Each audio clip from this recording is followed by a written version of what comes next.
Today, Amanda and I have a topic I don't know jack about, but our guest, Mark Jeffrey, does. So, before we jump into EVM chains and a token called Popsicle dot something, let's let Mark introduce himself and then we'll jump right in. So hello, everyone. My name is Mark Jeffrey. I am a serial entrepreneur. I've been around for 25 years or so. Although I don't look that old, but I am that old. And I've been doing stuff since around '95 or so. My first company, The Palace, Avatar Chat in the '90s, backed by Time Warner, Intel, and SoftBank. Sold that one. Did another company, business social network called 0 Degrees. That got sold to Barry Diller's Interactive Corp in 2004. So right around the same time as LinkedIn, we were sort of competing with. We're actually in Reid Hoffman's famous deck as one of his competitors. So we sold early, either good or bad, depending on your point of view. Then I was a CTO of Mahalo, which was a Sequoia-backed search engine that Calacanis ran, Jason Calacanis. Elon Musk was on the board, so I saw him like sort of once a quarter for about 4 years. And then basically had a couple other adventures, wrote a few books. Some of them were novels, got published by HarperCollins. Podcast one got 2.5 million downloads. And then wrote a bunch of books on Bitcoin starting in 2013 or so. And that led to investing in Ethereum in the ICO and the Wi-Fi mint rush. And that's kind of where we pick up today. You know, Mark, I've been following your career. I was an investor in 0 Degrees, not a huge one, but I was an investor in 0 Degrees, and I think that's where we met. Yeah. We've got a mutual friend. And I was like, wait, he's writing like fictional novels? What? I'm just amazed that, you bounced from tech to fictional. And this was like, was it sci-fi or is it fantasy? Yeah, I call it sci-fi. I mean, it's sort of debatable. It's really, technically, I've been told it's magical realism, so. But which I didn't know what that was when I wrote it, so I guess it is. But sure. Well, you went into Bitcoin, which is magical realism, so Yeah. kind of fitting. All right, so Mark, I don't know a thing about EVM. Could you give the audience kind of a brief description of what it is and why it's important? So EVM stands for Ethereum Virtual Machine, and that is that's basically the software-based microprocessor that the Ethereum blockchain uses. So you hear people talking about smart contracts. Those are just programs, but the programs have to run on something. And the world computer that it runs on is the EVM virtual machine. So there are now a number of Ethereum clones that use the EVM for their chains. So we call these other chains EVM chains. Or EVM compatible chains. Some examples of those are Polygon, Phantom, and Binance Smart Chain. Now, the reason why these things exist primarily is over the last year or so, we've both witnessed the rise of DeFi, decentralized finance, and NFTs. Both of these phenomenon have greatly taxed the Ethereum blockchain as it exists today. So the number of transactions has gone up. The gas fees have gone up astronomically. So at several points during the last year, any transaction costs somewhere between $30 and $40. So if you're trying to move $10 and it costs you $40, that makes no sense. And NFTs, if you wanted to mint an NFT, it costs you $140 to mint each one. So, I mean, these fees are just insane. So a lot of people said, this is untenable. We don't know when or if Ethereum is going to fix itself. Ethereum has been claiming it's going to fix all these problems for years. For years. So maybe they will, but so far I'm sort of doubting it. So these other chains said, well, you know what? What we should do is we should rip out all the stuff that causes these high gas fees and basically have gas fees that are like a penny. And use different consensus mechanisms. They basically pulled out all the bad wiring, put new wiring in, which made everything cheap and super fast. And it's Ethereum, so anything that works on the Ethereum blockchain can be instantly transplanted to one of these other EVM chains. And I'm talking about DeFi protocols like Aave, which is a lending protocol. That was up and running within less than an hour. We've seen basically SushiSwap, kind of all the major DeFi offerings either transplanted themselves or someone has forked their code and transplanted it for them, if you will, onto these other chains. So that's what these EVM chains are. Yeah, I mean, and the purpose is what? To reduce gas fees and to mimic what happens on Ethereum via smart contracts. Does that mean when Ethereum's updated, these EVMs are updated? Yeah, well, so just going back to that, so the purpose of it is, Ethereum's broken. You can't get enough transactions through it fast enough, and the gas fees are insane. So these other chains are like, well, screw this. We don't think they're ever going to fix themselves. They're MySpace. Let's try to be the Facebook. So, and at the beginning of this year, Binance Smart Chain launched, quickly followed by Polygon and then Phantom. Binance Smart Chain very quickly rose to about maybe four to six times the number of transactions of Ethereum itself within a space of months. Like the transaction volume went through the roof. Then Polygon went and did that to Binance Smart Chain. So Ethereum's kind of like this, and those two are just like up and to the right. And Phantom is the newcomer now that looks like it's also going to do the same thing. And anytime you see any of these DeFi offerings, they are now supporting basically the Fab4 chains. So the idea was fix Ethereum. Don't wait for Ethereum to fix itself. Let's just march ahead. We can fork it. Why not just do it right now? So Mark, this is clearly very important for the development of DeFi apps or smart contracts. So it runs the smart contracts on the Ethereum network. So is that completely isolated from the main blockchain network? Well, so the smart contracts that run on the Ethereum blockchain are, yes, in fact, isolated to its own, to the Ethereum universe, right? So that's like the Marvel universe. And then over here in Binance Smart Chain, that's like the DC universe, right? But moving smart contracts between those two universes, you can't really move it, but you can clone them extremely, extremely easily. What you can do, you can actually move coins between those two universes. There are things called bridges. One example of one is at multichain.xyz. And they look like exchanges, except the idea is you put, a Wi-Fi coin in on the Ethereum side, and it goes through a little Stargate, and it pops out in the DC universe over on Binance Smart Chain.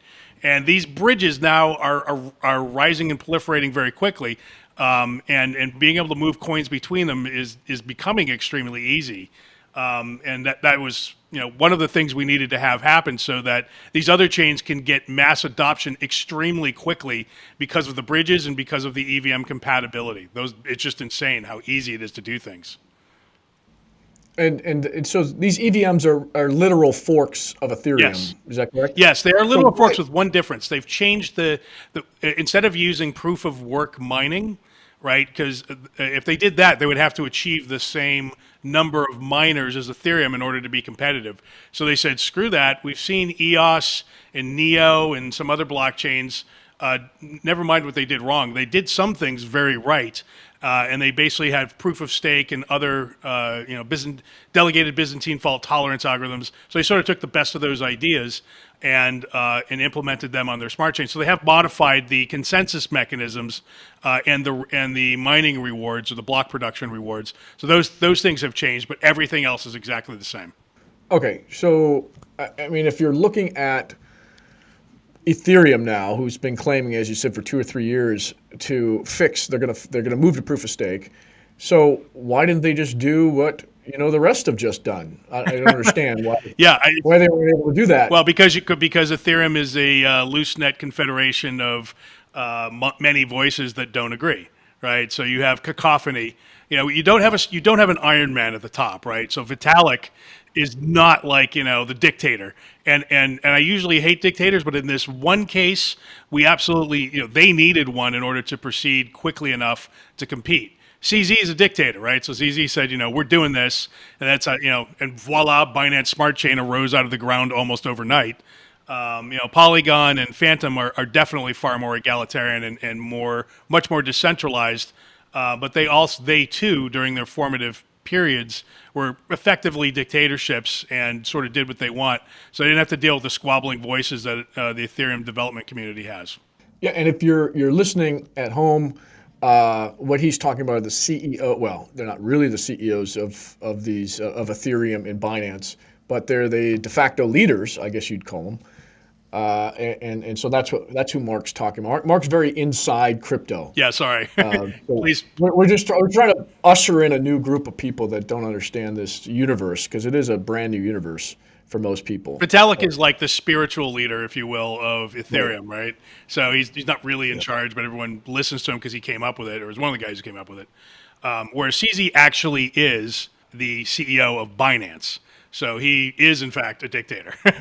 So So Ethereum, they use obviously a multiple node system and it's distributed amongst hundreds of servers across the globe. Is there another virtual machine like this that can be implemented amongst other types of crypto, or this is the one that's able to do that? yeah, that's a great question. In fact, there are multiple blockchain virtual machines. So the Ethereum virtual machine was the first. It uses a programming language called Solidity, which has some limitations to it. You have to learn it from scratch, so it's very unlike most other languages. If you look at EOS, you can just use C++, which is a language that many software engineers are already familiar with. If you look at Solana or some of these other chains, or Flow, which is where Top Shots is based on Flow. All of those have their own EVMs and their own virtual machines and their own programming languages that are unique to those blockchains. And there's trade-offs. There's good things and bad things about it. But Solidity is the one. If Solidity is where most of the development over the last few years has taken place. So, all the lending protocols, things like Wi-Fi, which is a DeFi protocol, all of those, and most of the exchanges or decentralized exchanges like Uniswap, SushiSwap, PancakeSwap, all of those are written in Solidity. And so for these other chains to start from scratch and have a bunch of engineers learn their specific weird little languages and and rewrite things in those languages as opposed to it's rewrite versus transplant, right? The other EVM chains, you just transplant things from Ethereum over to that, and it works within a minute. You have to actually translate those protocols for things like Solana and Neo and EOS. It's a completely different programming language, so that's a lot harder. So they have a much more difficult uphill battle to get adoption, and to date, no one has come even close to matching the level of adoption and variety of offerings that are on the EVM chain. So, Is there an EVM chain? It wouldn't be called an EVM chain, but is there a chain for Bitcoin? yeah, it's a great question actually, and I have been looking into that. So, yeah, so just to frame it for everyone, Bitcoin is the oldest and the first blockchain, and it's also in many ways the most primitive because it was. When it was V1. yeah, it's V1 and it's remained V1, effectively, right? So there's no new features. And where it's ended up is it's become digital gold, and most people are like, well, that's good enough. We don't need to monkey with it because that's a great, that in itself is a great feature, right? That alone is fine. But then there's a lot of other voices that have been saying, well, wouldn't it be great if Bitcoin could do what Ethereum does and have smart contracts and lending protocols and DeFi? And so there's really kind of two or three ways to do that. One is to fork Bitcoin and jam a virtual machine into the miners and the protocol. That will obviously cause a lot of consternation amongst the Bitcoin miners who they don't want to change things. So you're never going to get that to happen. That's not going to go through. That said, even in its early days, Satoshi Nakamoto was sort of thinking about this stuff and baked in something that he called merge mining into the original Bitcoin protocol. And what that means is you can use the Bitcoin proof of work, security on a second blockchain. And he's like, I don't know what this other blockchain is, but we'll build a path in for anyone that wants to write a second blockchain to take advantage of, to draft off of Bitcoin's proof of work to secure this blockchain. And he called that merge mining. And there's something called RSK or rootstock, which does that. And so effectively what you do is you build an EVM compatible chain here, and it basically piggybacks or drafts off of Bitcoin to power its consensus mechanism and security. So and then you can use EVM based programs over here, but it's secured by the power of Bitcoin. Now that's baked into Rootstock is baked into 70% of Bitcoin miners, so it's not 100% as secure as Bitcoin, but 70% is still really good, right? So that's one of the approaches. There's another company called Stacks, again, which has bolted another blockchain on top of Bitcoin. You'll hear a lot of these people say, "Oh, we're doing smart contracts on Bitcoin." They're not really. They're doing smart contracts on another blockchain, which they're somehow bolting into Bitcoin. Stacks is not baked into the miners, so it does it a different way. They basically do a Bitcoin transaction and then take the hash of all of their transactions, which is sort of like a fingerprint of 10 minutes worth of transactions, mathematical fingerprint. They take that and then they do a transaction on the Bitcoin blockchain. And in the comment field, they put that digital fingerprint from this chain into this chain. So that kind of locks them together, right? So I don't know if that hopefully that was understandable enough, but those are sort of two methods of doing it. Yeah, and they now have like side chains. Yes. On Bitcoin, right? And is that what you're referring to? Or is a sidechain totally different? Yeah, no, they're conceptually, in my mind, they're the same thing. Some people may squabble about it, but yeah, it's the same thing. A bolt-on chain is a side chain. Yep. Okay. Yeah. So we talked about Sovereign. I don't know if you're familiar with that. We talked about that in episode 1. And they're trying to replicate some of the features that Ethereum have and these EVMs have on Bitcoin. I don't know how successful they've been. I really haven't studied it beyond that. Just started to invest in Sovereign just to kind of check it out. Yeah, I've looked at Sovereign, and actually that uses Rootstock. So that is Rootstock. Yep. Yeah. Okay. Now, you mentioned a token. We like to highlight at least one on every one of these calls, and it started with Popsicle, and then you lost me at Popsicle. So, what is it about Popsicle that you like? Popsicle is sort of a multifaceted thing. So anyone who's interested in looking at this, it's at popsicle.finance. So it is this is going to be a mouthful, cross-chain liquidity providing optimizer, which sounds like a bunch of bullshit and DeFi, hocus pocus, right? But of all the things that I've seen lately, this is definitely one of the more solid ones. So to understand what that is, let me just sort of roll back. You're familiar with Uniswap. You're familiar with SushiSwap. And I'll just run through that really quickly. These are decentralized exchanges. And it's an exchange is something like, CoinDesk or even Robinhood in some ways is an exchange. They're places where you can buy and sell coins effectively or trade them for other coins. There's been an effort. So over the last year or so, we've seen the rise of decentralized exchanges. And these are exchanges that are implemented as smart contracts. So think of them as like a robot in space, and that's what runs the exchange. Now, the robot in space needs piles of all kinds of coins kind of at its beck and call in order to service the wide variety of buying and selling that are going on at any given moment. So they've always got sort of a buffer of coins to be able to deal with any trade that comes in. This is called liquidity, having that buffer of, pile of Scrooge McDuck-like piles of coins of all different varieties, right?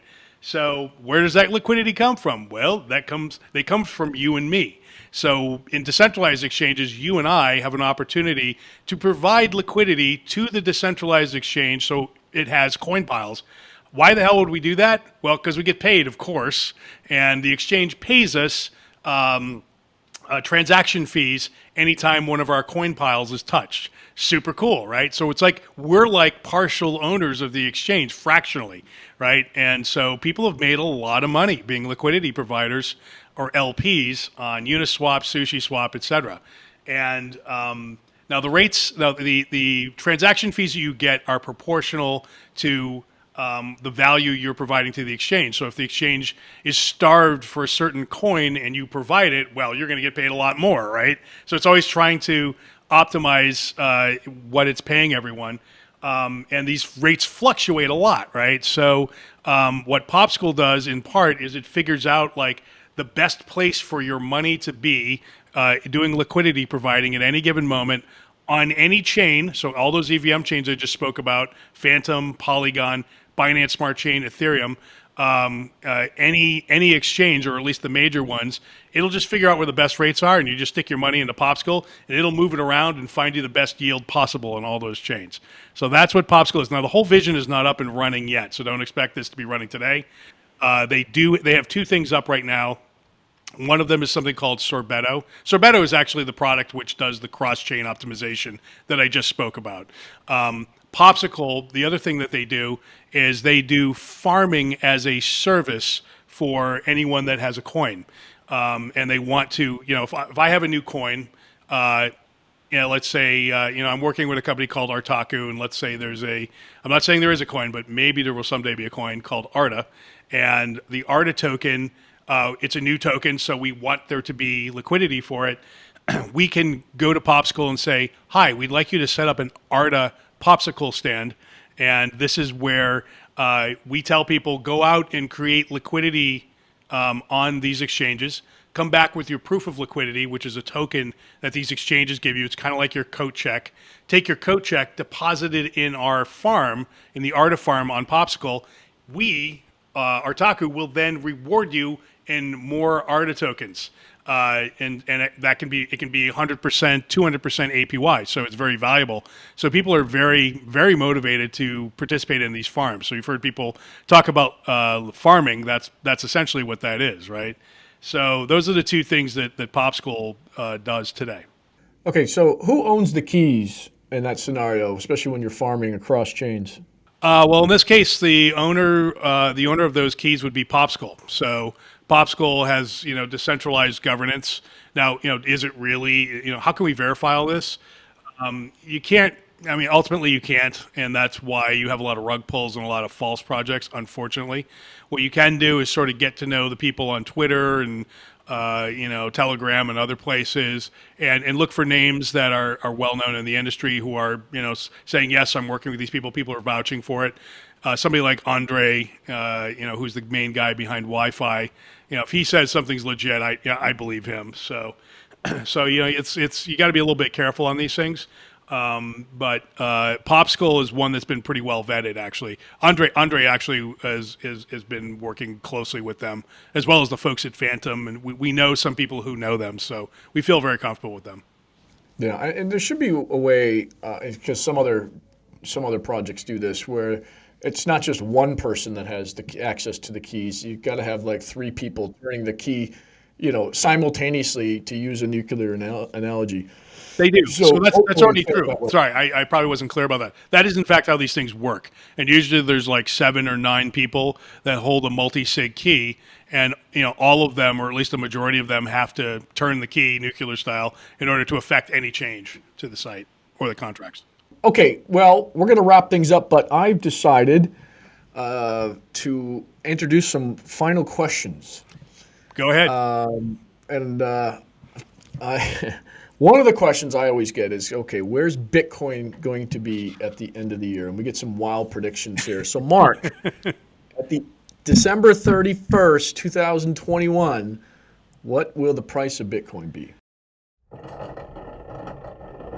Well, I think the safest answer is 100K, and I get that from that's sort of a conservative answer too. But I think it's because, look, the stock to flow model, which I'm pretty sure you're familiar with, it's a chart which effectively has correctly, almost spookily correctly, predicted the price of Bitcoin over the last 10 years or so, based on the halving of the Bitcoin mining rewards and other factors. All things being equal, without sort of some other black swan thing coming in, I believe that model totally works. And so if you look at that, Bitcoin wants to be at 100K kind of around September or so. And, it might not get there immediately, but it's like holding a beach ball underwater. It like wants to pop up, right? So it will kind of go there eventually.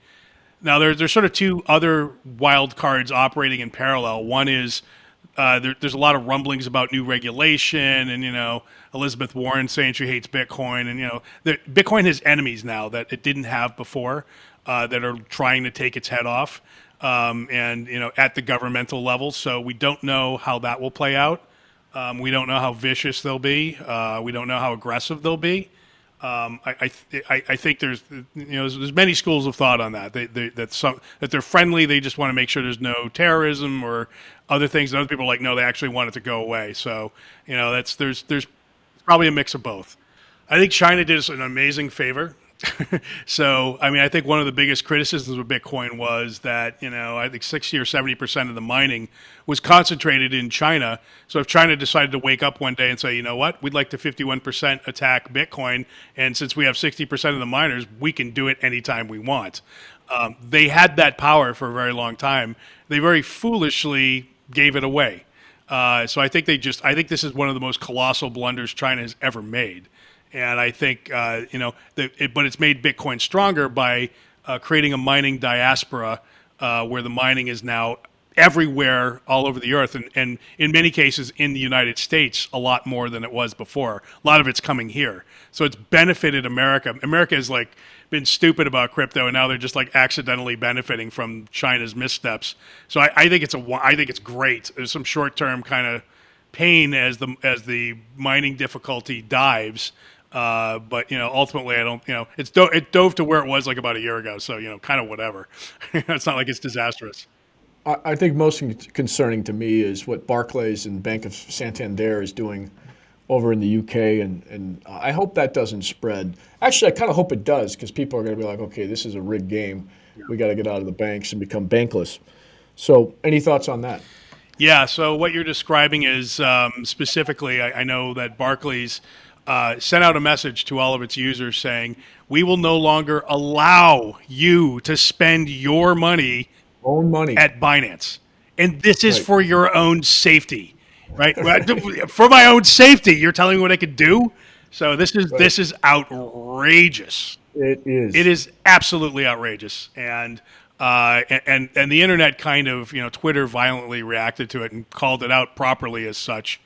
So banks are now financially censoring, that's a new thing. We've never seen that before. We've seen PayPal and some other people sort of do things. I guess banks have financially censored marijuana and other things in the past, but they wouldn't allow you to create bank accounts with them. Not allowing you to spend your money in some way, that's a new thing.